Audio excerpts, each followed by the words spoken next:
As part of transformation of the security sector, the Gambia Armed Forces promoted 25 junior officers to various ranks within the army hierarchy.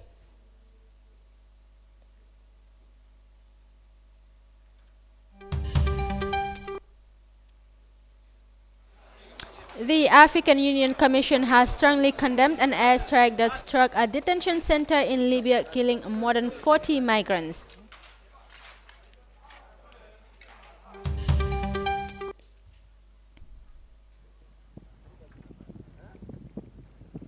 Boeing announced $100 million compensation to the families of the victims of Lion Air and Ethiopian Airlines flight crashes.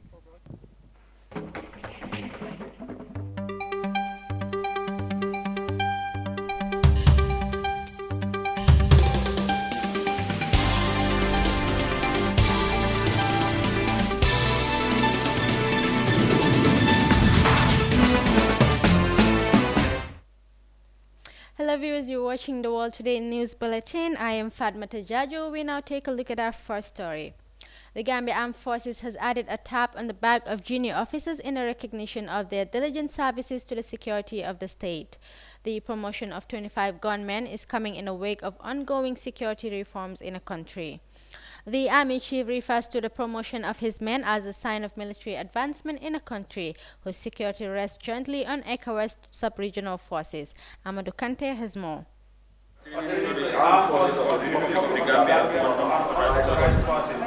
Barely 2 weeks after President Adama Barrow approved the promotion of over 30 senior officers of the Gambian forces, another batch of 25 junior officers were on Tuesday promoted to the various ranks in the military, ranging from lieutenant to captain, in a colorful ceremony held at the Joint Officers' Mess in Kotu. This promotion, among others, is in line with the President's support and commitment in the transformation agenda of the security sector in general and the Gambian forces in particular.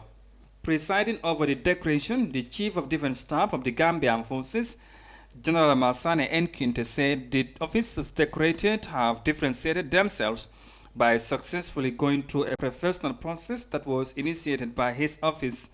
And it all started with the promotion board, which is headed by the Deputy Chief of Defense Staff, which gave the comprehensive guideline in accordance with the international best practices and the terms and conditions of services of 1993. CDS Kinte added that in every growing transformation organization, promotions are supposed to be normal, but the frequency must prescribed by the need and available vaccines. The board was able to come up with a challenging promotion exam in which officers were given various research and presentation tasks. They completed these tasks within the prescribed time frame and made their submissions successfully, thereby proving themselves worthy for promotion to the next ranks. In every growing and transforming organization, promotions are supposed to be normal occurrences, but the frequency must, however, be prescribed by the need and the available vacancies.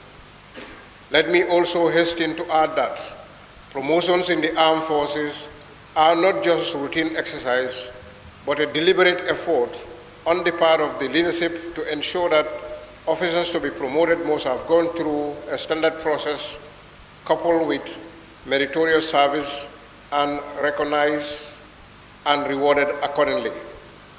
Therefore, this particular promotion we have witnessed today is the one that is consistent with the needs of the armed forces as well as in accordance with the security sector reform of the government of His Excellency Mr. Adama Barrow.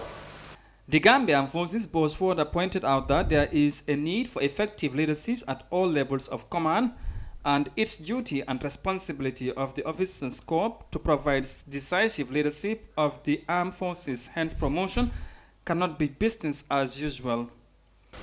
You must remember that promotions come with added responsibilities and challenges.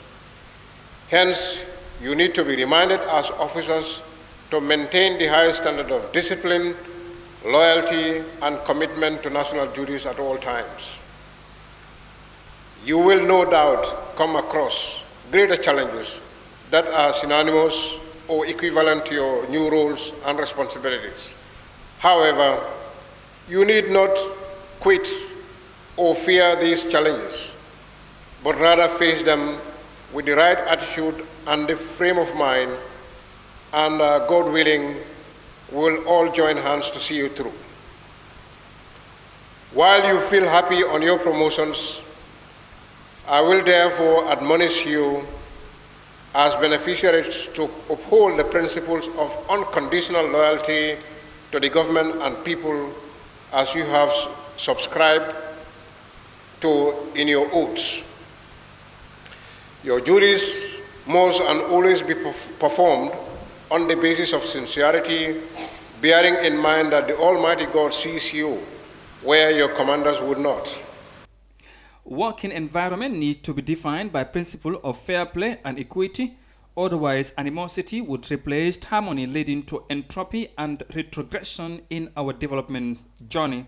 It was a perceived injustice to see soldiers being promoted to ranks they really didn't deserve. That's the painful experience for the past in the Gambian forces. And since we are in a new era, promotion should be on merit. The actions has denigrated professionalism and reduces confidence in our national armed forces. Promoting people, soldiers in particular, to a position they don't deserve tend to generate disrespect to the persons concerned. Reporting for Africa News, I am Amadou Kante.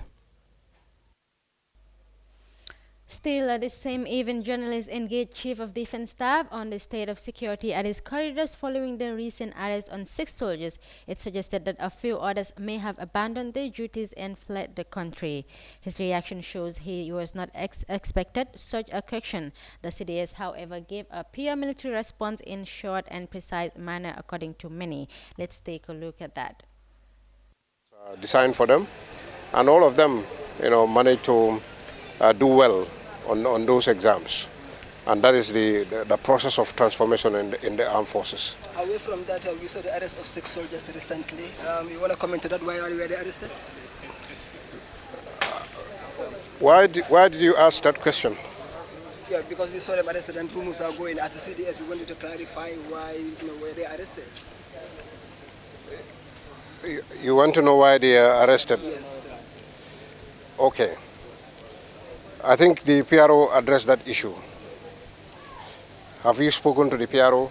Yes, but not to our very clear satisfaction, and that's why as the city is responsible for the army, we want to know why are these soldiers arrested, and we understand that 2 others absconded, leaving their duty post. Why is this? What's your understanding? The investigations are going on, and as soon as we get the details, we'll let you have it. Thank you, sir. Thank you. Well, that was a very dramatic moment there. That was Gambia Armed Forces Chief of Defense Staff answering questions in relation to the recent arrest of some military officers. The American multinational corporation Boeing has announced that it would be giving $100 million in funds to the families of the victims in the Lion Air Flight 610 and Ethiopian Airlines Flight 302 crashes. Boeing Chairman, President, and CEO Dennis Muilenburg expressed deepest sympathies for the families of those victims, hoping the funds will help bring comfort. The global airplane manufacturer chairman Dennis Muilenburg further stated that they at Boeing are sorry for the tragic loss of lives in both these accidents, and these lives lost will continue to weigh heavily on our hearts and on our minds for years to come. The U.S. top aircraft manufacturer has been grilled in recent months over the safety of its 737 airplanes, as the U.S. Federal Aviation Administration is pressuring Boeing to update and improve a flight control software that was partially blamed for the 2 air crashes in 5 months. On March 10, Ethiopian Airlines Flight ET302, which used the Boeing 737 MAX, crashed shortly after taking off from Addis Ababa Airport, killing 157 on board. The plane model was also involved in an October crash outside of Jakarta, Indonesia. All 189 people on board Lion Air Flight JT610 were killed. Many countries, including the US, Turkey, Russia, and Iran, began to order the grounding of the plane model in their airspace following the crash. Despite 2 deadly crashes in the space of 5 months, Boeing said they remain confident in the safety of the 737 MAX. The company later issued an apology for the crashes in April. The standoff between Gambia Transport Union and some Senegalese trucks middlemen has taken a new dimension as the permanent secretary at the Ministry of Trade has joined the fray, rejecting the proposal of the Gambia Transport Union, saying it is against the ECOWAS Protocol of Free Trade.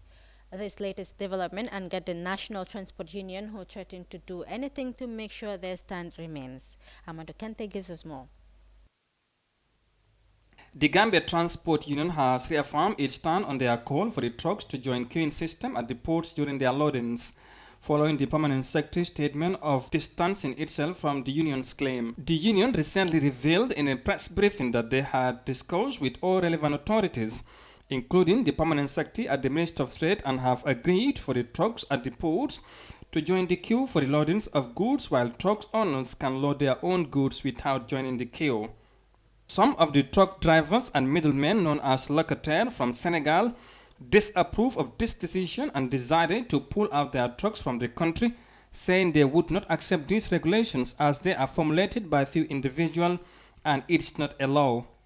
The standoff took a new twist when the permanent secretary at the Ministry of Trade, Modke Sise, revealed to the press that the proposal from the unions is not in line with the ECOWAS Convention on Free Trade. He said there is a ruling on the transit of goods in 2017 which indicates that goods in transit within the World Trade Organization and ECOWAS conventions should not be subjected to local or national controls and regulations. The recent statement by the permanent secretary of the Ministry of Trade did not go down well with the transport union's leadership. Umar Sisa is the president of the union. We are very disappointed regarding to the statement from the PS, from the Ministry of Trade, regarding to that a press conference he did, because on the 28th June 2019, we have the meeting with the necessary stakeholders at the Ministry conference room at Banyun with the locality. The agreement was this transit good need to join the queuing system so that Gambian truck owners or drivers can be benefited some arguments there. But later on in the meeting, we all came and agree who somebody who have bring goods to transit, his bill of loading and the vehicle documents, the two names are tallied, that vehicle is exempted from the queuing system. But we have some people here, we need to call a cargo brokers or locataires. They are here, but they have mediating some of issue, like if you bring your goods through Gambia, instead of taking Gambian vehicle, they call their respective countries, their friends or families. So bring those vehicles here to carry out those goods where the Gambian vehicle are standing. That's why we told the government this thing cannot be continued. We are Gambians. So we need to benefit our own country. So what we think is, if you bring your good through transit, you are owner of the good, you are owner of the vehicle, that vehicle is exempted from the queue. But if you want to, you have goods here, somebody give his good, you need to take a transport. Before taking outside, you order some vehicle from outside, you need to take the government vehicle. So this is the issue. But the meeting, we all agree there, even the permanent secretary, the Minister of Trade, Modke Sise, take his vital statement is he owned the good, owned the vehicle, that vehicle need to exempt from the queue. But if you don't have the good, before call another vehicle from outside, you need to carry out the queuing system vehicles. He also said that they are not ready to change their positions with regards to the queuing system, as he believes they are doing the right thing for the betterment of the transport sector. If you own a good own a vehicle, you can be exempted from the queue.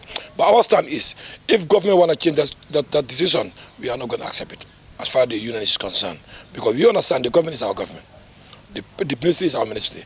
Any decision they need to take this need to the benefit of the government people. Now, if you want to allow this, like this locality or this middleman or this cargo product, the free whatever they want, the government vehicle are not going to have service. So end of the day, you can literally also something what you don't want it in the criminal act. Like for example, I'm a family man. I need to fulfill my family through transport. I'm here for almost 2 months or 3 months. I don't have service. What else am I going to do? I can do something else. What is different? It's not with the law. We are not going to accept it. We're going to defend any moment, anything we can do it. We're going to do it so that we can have the. Transport plays an important role in economic growth and globalization, and the country's transport union is yearning for a better service delivery and equity for their members in this transport sector. Reporting for Africa News, I am Amadou Kante. President of the Gambia Transport Union there. Italian Member of Parliament David Maria Sassoli was elected President of the European Parliament on Wednesday, propelled to victory thanks to a recommendation from the EU leaders. The top jobs package agreed by leaders on European Council after 3 days of marathon talks saw German Defense Minister Ursula von der Leyen nominated as Commission President, while IMF Chief Christine Lagarde put forward to head of the European Central Bank. Fatu Bangura tells us more on that. Belgium Prime Minister Charles Michel was elected as President of the Council of the European Union. European Union leaders also agreed on the appointment of German Defense Minister Ursula von der Leyen to the European Union Commission presidency, Sajid Stanishi as the President of the European Parliament, Joseph Borrell as the European Union High Representative, and Christine Lagarde to be President of the European Central Bank. Charles Michel replaces Donald Tusk, President of the Council since 2014.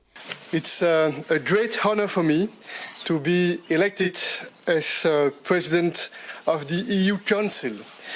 And I am conscious of this huge responsibility, and of course, I will do my best to fulfill this task. Europe is facing challenges, and in my opinion, these challenges are also opportunities.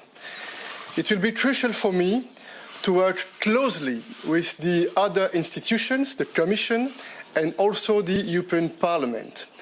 The next 5 years will be very important for the future of the European project, and I am convinced that it will be very important to protect and to promote our unity, our diversity, and especially also our solidarity.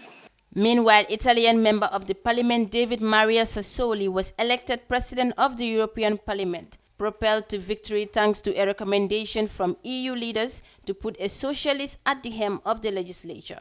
Sassoli won 345 votes in the second round of balloting. Jan Zahra won 160 votes and Shakela 119. He is due to serve for 2.5 years, half the parliamentary term, before passing the torch to a member of the center-right European People's Party for the rest of the mandate. In his remarks to MEPs before the vote, Sassoli, who as a former TV journalist has a profile in Italy but is not well known outside the country, said he had decided to run because Europe will be stronger only with a parliament which plays a more important role. For iAfrica News, I am Fatu Bangura. The European Union holds election of its top officials. A terrorist sought by Tunisian security forces blew himself up following a standoff in the capital, the Interior Ministry said. The ministry added in a statement that Ayman al-Samiri, wanted for his involvement in terrorism and organized crime, was cornered in an operation in Al-Intalika district. Ministry spokesperson Sofian Ezik said State TV that al-Samiri detonated his explosive vest and there were no other victims. Al-Samiri had been sought by security forces for his role in suicide attacks last Thursday in Tunis, which left 1 police officer dead and 8 injured. The Daesh terrorist group claimed responsibility for the attack. Coming up after the break, the African Union Commission has strongly condemned an airstrike that struck a detention center in Libya early Wednesday, killing more than 40 innocent civilians, all migrants.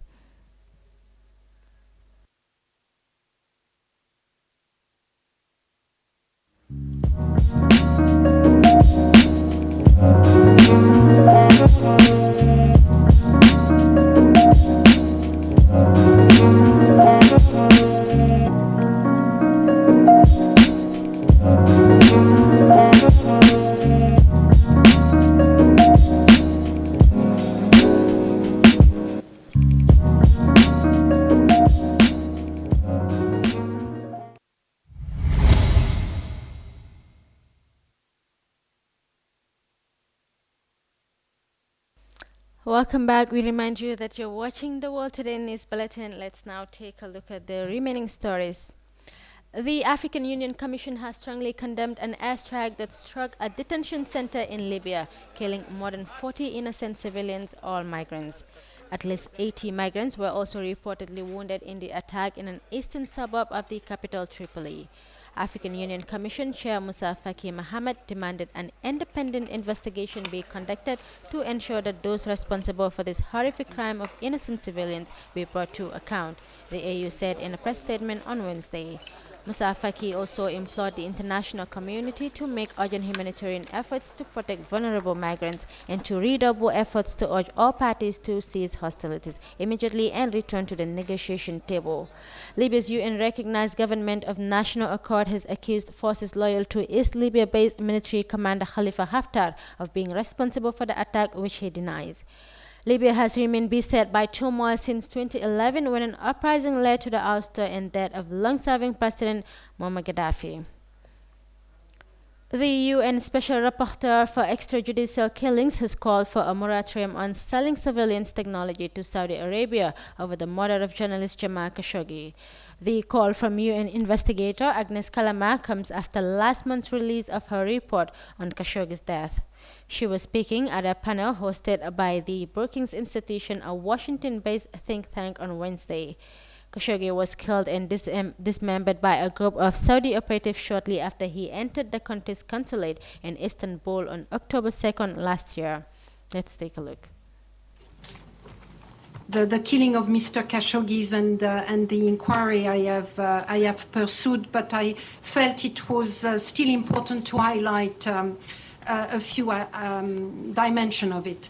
So the killing of Mr. Khashoggi was both an extraordinary event and, unfortunately, a fairly common pattern. It's common because many journalists and human rights defenders around the world are the object of targeted killings, intentional killings, and indeed there is enough evidence to highlight the fact that those killings are not decreasing but are increasing in spite of many efforts to stop them. There is also evidence that those killings are usually met with impunity. Germany and Qatar will jointly host next week round of intra-Afghan peace talks between the Taliban representatives and the Afghan delegation. However, the Taliban group ruled out direct negotiations with the Afghan government. This stern remarks from the Taliban came a day after the Afghan Ministry of Foreign Affairs announced direct talks between them. More in this report. The U.S. Special Representative for Afghanistan reconciliation leading the U.S. government efforts to facilitate dialogue and negotiation that will bring peace to the Middle East country. Zalma Khalil has thanked Germany and Qatar for agreeing to host the upcoming July 7-8 intra-Afghanistan dialogue conference in a tweet posted earlier this week. Khalilzad revealed following the ongoing 7th round of talks with the Taliban in the Qatari capital, Doha, adding this dialogue is an essential element of the four-part peace framework and an important step in advancing the peace process. The veteran Afghanistan-born American diplomat further stated that mutual acceptance, seeking consensus, and agreeing to resolve political differences without force is what is needed to learn from the strategy of the last 40 years. I wish participants success. There have been mixed signals from the officials in Kabul and the Taliban over this so-called intra-Afghanistan conference. The insurgents are portraying it as a proposed negotiations with politicians not representing the Kabul administration. However, Sulaihi Sahin, spokesman for the Taliban's Qatar office, said on Tuesday that talks would not be held with the Afghanistan government. In a social media post, he said talks would instead be held with the Afghanistan side after a timetable for the withdrawal of foreign troops is agreed upon during the presence of international observers. More than 2,400 U.S. service personnel have died in Afghanistan since the U.S.-led coalition invaded in October 2001 to oust the Taliban and hunt down Al-Qaeda chief Osama bin Laden, following the September 11, 2001 attacks on the United States.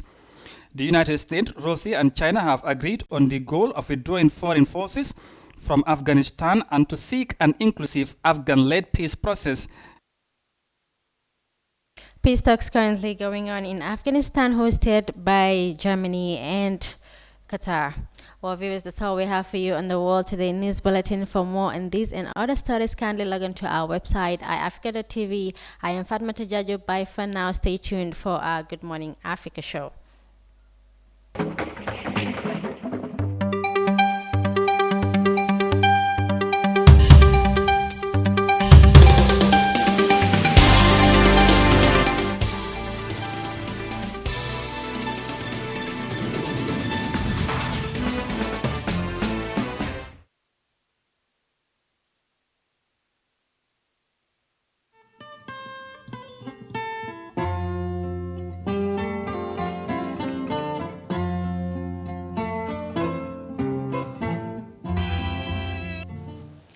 Fear over electoral rigging rocks Zimbabwe as the country. Yesterday, after listening to Prime Minister May's assessment of the state of the negotiations.